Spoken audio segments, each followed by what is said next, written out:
Isang senior citizen sa Binangonan, Rizal, inutangan ng kanyang tenant sa loob ng 3 taon. Pero pagdating sa singilan, dedma na sa bayaran.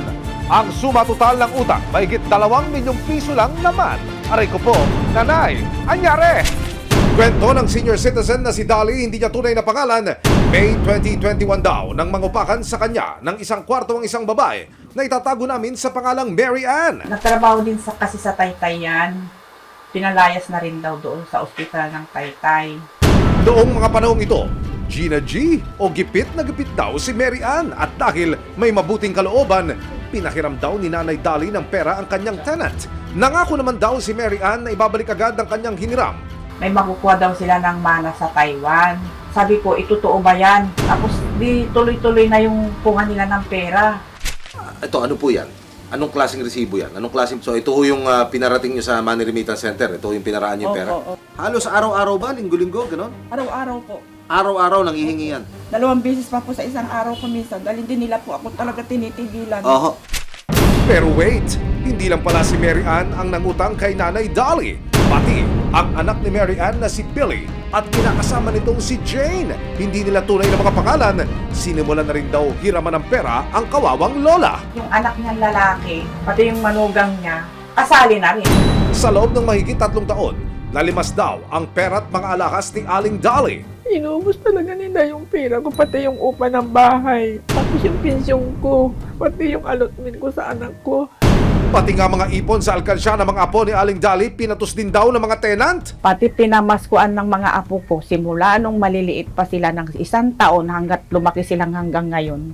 Iyon, napadala ko din lahat yun. Patuloy daw ang pagtulong ni Aling Dolly dahil may kapani-paniwala raw na pangako si Mary Ann. May mamanahin daw siya sa namayapang asawa sa Taiwan, kaya siguradong mababayaran daw nila si Aling Dolly. Kasi nangangako po siya na mayroon po daw silang mana. Sabi niya, hintay-hintay mo na lang. Malapit na, yung mga ganong salita. Oo. Tapos, naniniwala naman po ako. Tapos tumagal ng tumagal, wala din pala. Pero tuwing sisingilin daw ni Aling Dolly ang mga ito, ang dami raw laging dahilan at palusot. August, naghintay ako.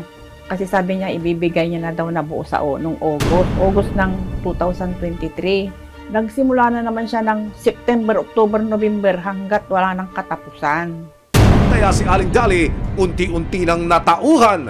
Sabi ko, ay naku, parang hindi na tama ito. Eh di siyempre, nagduda na naman ako. December 2023, nakaharap niya si Mary Ann sa barangay sa Laguna kung saan ito lumipat. Pero bigo pa rin siyang makapaningil. Mahigit 2 milyong pisong ipon at mga alakas daw ng isang senior citizen sa Binangonan, Rizal. Naubos umano sa kauutang ng dati niyang tenant. Ilang taon na yun, simula nung nagtitinda ako talaga ng bagoong. Iniipon ko po yun lang.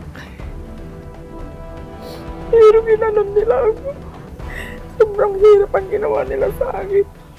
Ito, ano naman ho ito? Parang mayroong love letter dito. Ano ho itong sulat na ito? Yan yung matanda po na nangangako na magbabayad po siya, 125 po yan. Tapos sabi niya, huwag kang mag-alala, babayaran ko yan. So, gumawa siya ng liham na ito para pagpapatunay sa'yo na magbabayad siya. Opo, 2021 pa po. May pirma ho ba siya dyan? Ito? Ito. Yun, siya yun. Ito yun. Opo. Ito, may dollar dito. Ito ba yung binabanggit mong dollar? Opo. Ba't nag-interesado rin sila sa dollar? Ayaw nila ng peso? Kasi wala na po talaga akong makukuha Okay. pera eh. Tapos sabi niya, sige, papalitan pa, doble po yan. Triple pa. Kasama ang resibo, pinuntahan ni Aling Dolly sa Laguna ang tinutuluyang bahay ng dati niyang tenant na si Mary Ann. Una naming sinadya ang barangay hall ng Longos, Kalayaan, Laguna. Ayon sa chief tanod ng barangay, kilala na raw pala sina Mary Ann sa hindi pagbayad ng mga utang. Hindi lang po siguro 1 o 2. Masani talagang meron na po rin utang sa pera, ganyan lang. Wala namang iba puro ganyan na lang sa laging sa utang. Sinubukang ipatawag ng barangay si Mary Ann pero Ay, pumunta. Kung sa ito, kung magtimadala lang daw sila. Punta na lang natin. Pwede naman po. kasama ang resibo, nagtungo ang barangay at si Aling Dolly sa tirahan ni Mary Ann. Pero pagdating doon, pinagsarhan sila agad ng pinto. Anak. Ba't masama ka? Okay, syempre, Eh, siyempre, paano kang bigayin? naman ano? Ang tagal-tagal mo na kaya utang niya, ba't hindi mo binabayaran? Si Mary Ann ayaw na talagang harapin si Aling Dolly. Oh, bakit hindi ka lumabas? Sobra na kayo, inubos niyo ang pera ko! Kaya mo lumabas kung talagang matapang ka, lumabas ka. Ilabas mo yung manugang mo at yung anak mo. Mag-usap tayo. Ilang taon na yung utang nyo. Ilang taon na, nagpasarap kayo sa pera ko. Ilang saglit pa, tumatawag na ang manugang ni Mary Ann na si Jane. Hindi niya tunay na pangalan. Hello po, tita. Oh. Ano po kaya yung sinasabi ni tita? Sabi ko, di ba po, nag-ano ako sa'yo ng Vice Preparati po? Oh. February, wala namang katapusan yun eh. Eh kasi naman, napakatagal na yung anong gagawin mo dyan? Hulog-hulugan? Hindi na ako papayag na gano'n ang mangyayari. Eh, ang sabi mo, mag-a-abroad ka na, ilalayasan mo na yung utang mo. Kahit na mag-abroad ka, pababalikin kita. Tita, hindi ka dito. Vice Preparati pa po. Hindi po ako makakalis hanggat may kaso po akong ganyan. Eh, dapat lang. Bayaran nyo na lahat yan para wala nang problema. Oo nga po, tita. Yung utang ko po, babayaran ko po kalahati. Pero yung full po, hindi ko po talaga kaya, tita. Matapos makausap ni Aling Dolly ang 2 sa 3 nangutang daw sa kanya, bigo pa rin siyang makapaningil. Ang huli niyang pag-asa, ang anak na mismo ni Mary Ann na si Billy, hindi niya tunay na pangalan. Pero hindi rin siya hinarap ni Billy. Nagsinungaling eh. Ayaw niyang aminin yung mga ginawa nila. Dapat isama din sa listahan sa pagdidimanda sa kanila. Kailangan silang tatlo ang magkasama.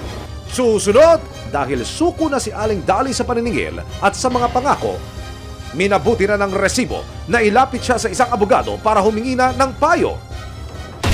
Isang scammer di umano na umabot na sa halos kalahating milyong piso ang nakulungan na pera mula sa ilang mga taga-Bulacan. Gumagala raw pala pati sa karatig lugar. Expanding your empire, ha, Catherine? Resibo, walang lusot ang may atraso. Resibo, walang lusot ang may atraso. Mahigit 2 milyong pisong ipon at pang-alakas daw ng isang senior citizen sa Binangonan, Rizal. Naubos umano sa kauutang ng dati niyang tenant. Pero hanggang ngayon, wala pa rin daw ibinabayad ang kahit sino sa kanila kay Aling Dolly. Kaya naman dahil suko na si Aling Dolly sa paniningil at sa mga pangako, minabuti na ng resibo na ilapit siya sa isang abogado para humingi na ng payo. Yung main suspect, kinonvince siya si nanay na magpautang, no, na suportahan sila in the meantime. Bukod doon, pinakilala na ni main suspect natin yung mga kamag-anak niya. Parang coordinated itong tatlo eh. Dahil doon may conspiracy sa kanilang tatlo at silang tatlo ay nag-commit ng crime ng estafa kay nanay. Separately, nangutang yung 3 tao, hindi na magpas ng 1 million yung utang nila, bawat isa. Pwedeng kasuhan nila na individually ng small claims, kasabay ng estafa. Ang payo ni attorney, sampahan na yan ang kaso. Kaya naman itong Miyerkules kasama ang resibo. Nagdesisyon na si Aling Dolly na formal lang magsampa ng kaso sa Binangonan Police Station laban kina Mary Ann, Jane at Billy. Hayaan nyo, nasamahan namin kayo dito sa Binangonan Police. From there, tignan natin kung paano uusad yung inyong reklamo. 3 taon niyang kinarga sa kanyang kalooban, sa kanyang isip, yung napaka-stressful daw na problemang idinulot na ito. Nangutang, di naman ho nagbayad. So umaasa siya sa ng kanyang pamilya, sa tulong po natin sa resibo, na maihain yung formal na reklamo at umusad do. Ayon din kay Attorney Ace, mas mainam na may mga pruweba at kasulatan sa tuwing nagpapahiram ng pera upang mas protektado ang inyong karapatan. Dahil kapag nagkademandahan na at may ebidensyang may panlulokong naganap, posibleng maihabla ng kasong estafa. Maliban sa posibleng pagkakakulong, kailangang maibalik ng may atraso ang perang hiniram. Kung hindi, maaaring sa kulungan na ang magiging sigilan. Dahil walang formal contract, ang basis natin dito, yung mga pinipirmahan ni nung main suspect na mga resibo at yung mga text messages at yung sa messenger. Sa iba pong nalokong ganito, kung wala po kayong kontrata, wag po kayong mabahala dahil natatanggap naman po yung electronic evidence natin at any other evidence na makapagpatunay na nag-exist po yung utang. Sa payo ng abogado, sinimulan na ni Aling Dolly ang mga paunang legal na hakbang laban kanila Mary Ann, Jane at Billy. Kailangan muna niyang gumawa at padalhan ng 3 nangutang daw sa kanya ng demand letter para formal na makapagsampa ng kasong estafa. Ditong Huwebes, kasama ang resibo, minabuti na rin ni Aling Dali na magpunta ng Municipal Trial Court ng Binangonan para magsampa ng small claims na kaso laban sa tatlo.